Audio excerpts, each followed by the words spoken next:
Shalom. It is good to see all of you here today to join us in the presentation and the meeting. It is my pleasure to be able to do this and to present to you some of the findings and some of the history about the Igbo people. In this presentation, which I will title A Call to the Igbos. I think an introduction will be good at this time. My name is Elo Chukwu, and I am Igbo. My father is Igbo, my mother is Igbo. And one of the good things about my growing up is I had an eyewitness to the original Igbo traditions, because my father is a chief. In his palace, he did demonstrate some of the Igbo tradition, which I had to see as a young man growing up. So that gives me an edge. And when I became aware that these traditions which I had witnessed with my father are the same traditions that are in the Old Testament, I began to outline this. There was a lot of parallel. So that gives me an honor to say that the Igbos have kept their father's tradition, which they have taken from the land of Israel into the modern day Niger area. I thank God who gave me the opportunity to be here with you today to share this, because naturally someone like me doing this, it's a miracle in itself. So, without wasting time, let's get into the presentation. If you have any questions, please feel free to ask questions. From what I understand, this will be aired online, so you can be able to watch this over the internet. If you have any comment, those who are watching online, please email the questions in, and we'll be able to address the questions. Please do give some time for us to process the information and get back to you, because the team, it's very few. So we need some time to process things and get back to you quickly. But we will do so, hopefully, in time. A call to the Igbo. We have previously tried to explain how the word Ebeo became Igbo and then became Igbo today. As I've explained previously in the presentations, the call to the Igbos, the word Igbo has no meaning in the African language of the Igbo people. That created the quest to discover who the people are, who called them the name, what did they call themselves, who their father were, and what did their father call themselves. When you discover the Igbo ancestry of those of the family of Jacob, you begin to understand why the word Igbo and how it was mistranslated by the Europeans when they came to Africa. I understand, because some of the Hebrew words are very difficult for non-Hebrew speakers. With that said, I would like to give a quote from a brilliant Igbo professor, Professor Chinyo Achebe. He's an author of a bestseller, Things Fall Apart. In his quotation, he says this, proverb, he says, until the lion tell his side of the story, the tale of the hunt will always glorify the hunter. The background to that is The Africans have never been given the opportunity to share their own story. In fact, we have read many Europeans saying the Africans had no history. There's no written history, that is. And the irony of that is this, or the irony in that rather is this. Those who say this have a copy of the Bible. Yes, they are so-called Christians. If they but look into the Bible, they will understand these are one of the same people that are in the Bible. So I will tell you that the Bible is a collection of African history, African people. People say, why do you say this? Because they are Israelite. That is correct. They are Israelite. But where did they come from?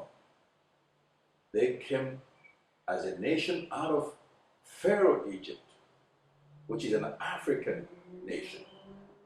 So when you refer to Israelite, think African people, because they were birthed as a nation in Egypt. They went a family of 70, and they came out a nation over 2 million people into the land of Canaan. It is important. People ask, where did they go after the destruction? This is the point of our presentation, to correct some of the distorted histories, to explain what went wrong, where it went wrong. Some of the things that were done out of ignorance or lack of understanding, or probably, for lack of a better word, prejudice among the writers. Mungo Park wrote, I found the Negroes to be in possession of the ancient scroll, the book of Moses, the Psalms, Isaiah, and these are of high value to the price of a slave, prime slave. So they cherish their Torah. When you hear the Europeans brought the Christ religion to Africa, it is incomplete information. The people knew their God. They knew who they were. For example, the Asante high priest wore the breastplate of the high priest and a gold plate on his forehead that said, Holiness to Yahweh. Who taught the Africans this name? When the Europeans did not know God as Yahweh, the Africans did. I will further go to tell you this, that the entire west coast of Africa are nothing less than the children of Israel. After the kingdom failed in Judah, in Jerusalem, King Nebuchadnezzar destroyed the kingdom of Judah and put up his own puppet kings. These were the people that the royal family killed in the land of Israel and rushed into Africa for the fear of his vengeance, because they knew the king of Babylon would get his share of revenge. Let's pick this up from the book of Kings. So I will open up 2 Kings 24 verse 1, and it says, In his days Nebuchadnezzar king of Babylon came up, and Jehoiakim became his servant 3 years. Then he turned and rebelled against him. But to show you that the people killed his puppet kings and ran into Africa, we picked that up on 2 Kings 25. And it reads, But it came to pass in the 7th month that Ishmael, the son of Nethaniah, the son of Elishama, of the seed royal, that's the royal family, came and 10 men with him, and smote Gedaliah, who is puppet king for Nebuchadnezzar, that he died, and the Jews and the Chaldees that were with him at Mizpah. And all the people, both small and great, and the captain of the armies arose and came into Egypt, for they were afraid of the Chaldees, or the Chaldeans. So you see that the royal family killed the puppet kings and rushed into Africa. So they're running to Africa to join their brothers who are already there, were already staying there. If you look carefully in the book of Jeremiah, Jeremiah explains this. A group of them came later, some of the remnants who were left in the land, after Nebuchadnezzar came back and restored another ruling class. They came to inquire of Jeremiah, please seek the Lord on our behalf. Ask if he will protect us in Africa. And Jeremiah came back with the word of the Lord and told the people, do not go to Africa, because their heart is set on it. Stay in the land, I will protect you. But they denied what he was telling them, and they're running to Africa. And God promised that these bunch would not make it. But the first bunch who went, we believe they were in their millions, survived till this day. And they are the ones who built these powerful empires in Africa, like King Hafon of Judah.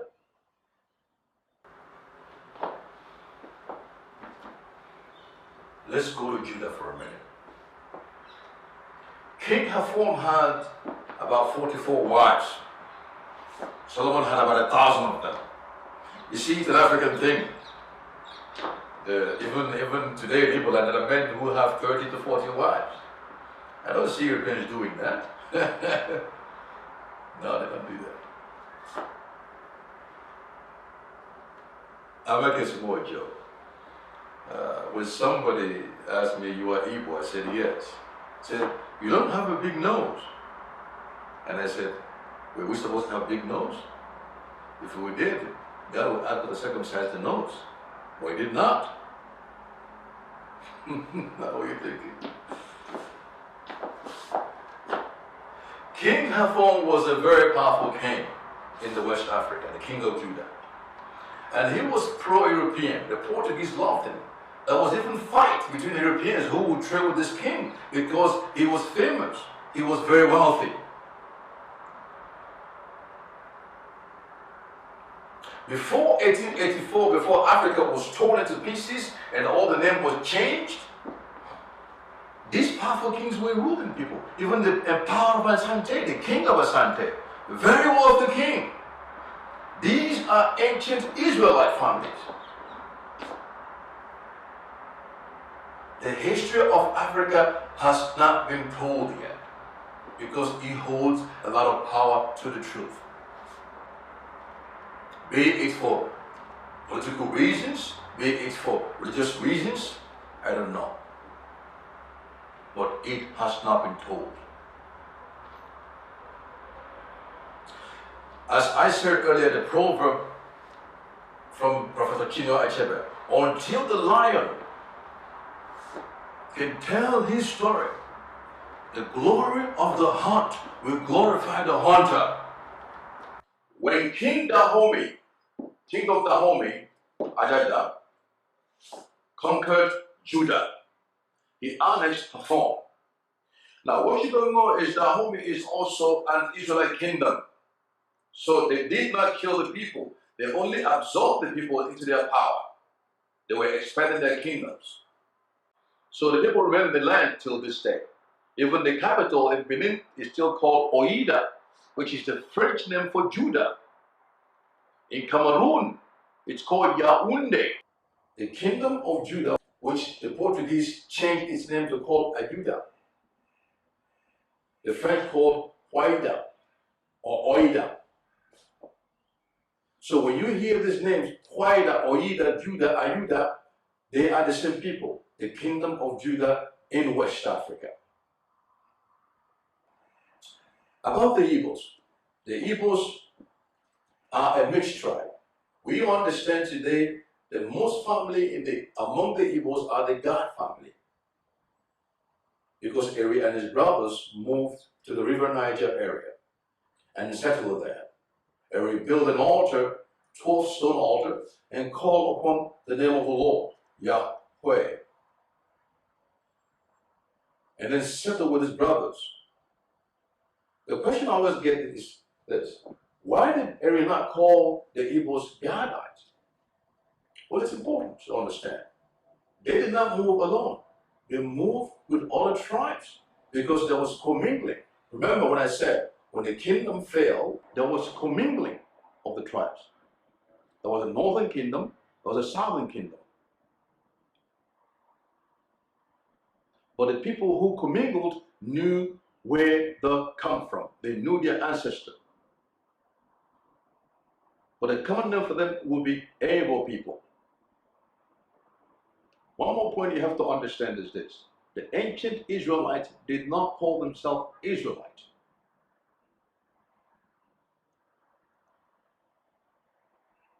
And the ancient Hebrew is not the same with the Hebrew spoken today in the land of Israel. It suffices to say, if Moses were to come and walk down the street of Jerusalem today, and you would speak to him this modern Hebrew, he would have no idea what you're talking about. Or if you call them Hebrew, he won't understand. Because they were not called by their name. The name Hebrew came from the Latin. When the English borrowed that word and translated this word into Hebrew, so the word became today known as Hebrew. Hebrew became Hebrew. Any questions on that?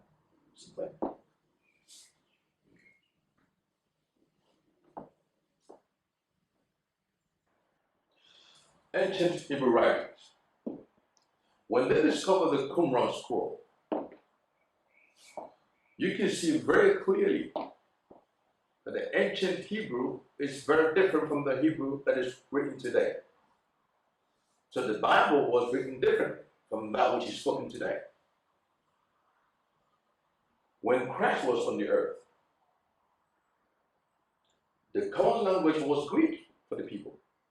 Hebrew was there, but it was not well spoken. Most scriptures were written in Greek. After the exile, the language of the ancient Hebrew became corrupted per se. It was not well spoken anymore. And when the Romans took over in their own time, they had translated all the documents, all the ancient documents into Latin. So when the English came to power, they borrowed from that which the Romans had written. And the same happened when the Greeks wrote their own documents. But the New Testament, as we understand it today, were written in Greek. And when they made quotation of the Bible, it was quoted from Septuagint, which is also a Greek translation of the Old Testament. The language of the Ebeos, it's important to understand, as I said earlier, the language of the Ebeos have ancient Hebrew embedded into it. You probably heard me give this example before, but I'll give it here again. When God made Moses by the burning bush, God said to Moses, "Go to Pharaoh, tell him to let my people go." Then Moses asked the Lord, Yahweh, "What name shall I tell the people who you are? What name shall I tell them who sent me?" Moses, of course, knew what the name of God is. All Hebrew know the name of the Lord.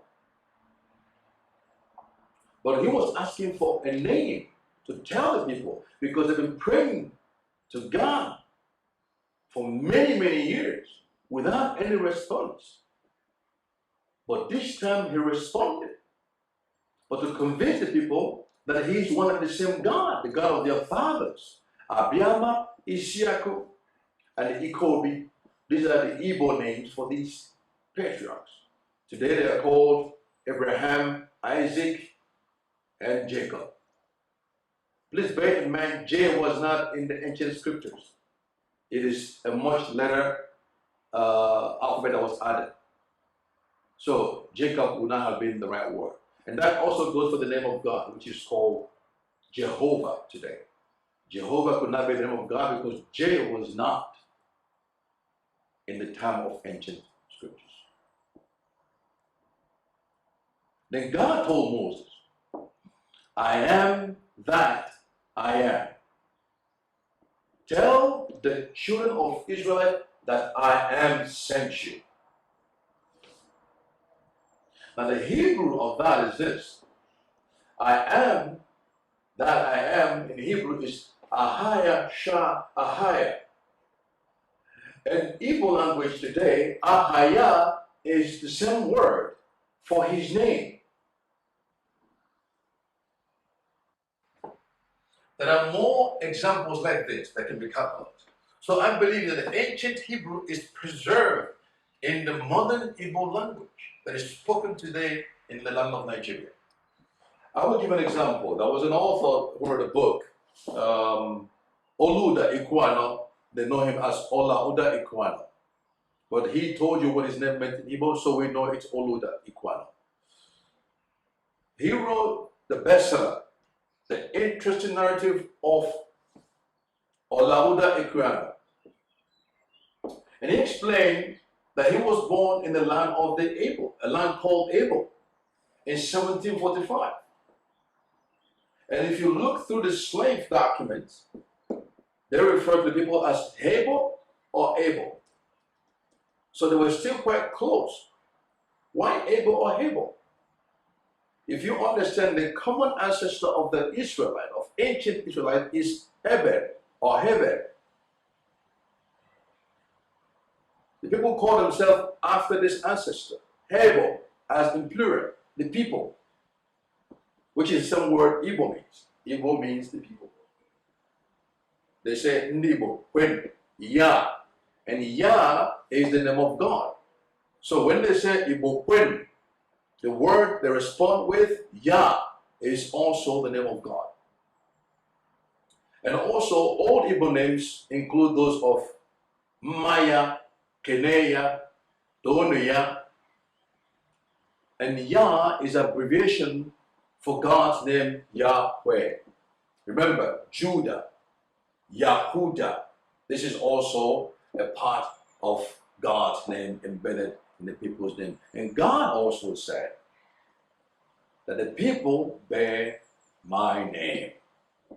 The people that are called by my name, if they will humble themselves, repent from their wicked ways, pray, and I will hear from heaven and will heal their lands. It is important. The people bear his name.